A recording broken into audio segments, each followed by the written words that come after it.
Я Кириллина Яна, ученица 9 класса. Являюсь лидером детской общественной организации «Единство» в Ивано-Франкивском наследии Быковский. Представляю вашему вниманию социальный проект «Помним».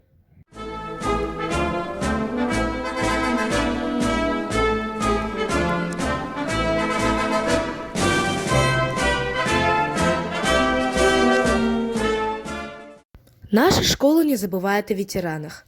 В рамках проекта 1 по 11 класс совместно со своими классными руководителями подарили нашим пожилым ветеранам труда и детям войны различные подарки. Школьную продукцию в виде замороженных продуктов, приготовленные детьми на уроках рыбообработки, а также провели тимуровскую работу. Так наше единство, вся школа, поздравила наших дорогих ветеранов с наступившим Новым годом.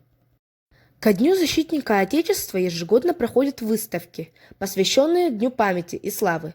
Проводится акция «Армейский чемоданчик», выступления школьного хора «Дуаран» и различные военизированные мероприятия. Возле территории нашей школы находятся два памятника. Монумент в память политических репрессированных финнов и литовцев и памятник переселенцам Чурапчинского улуса в годы Великой Отечественной войны.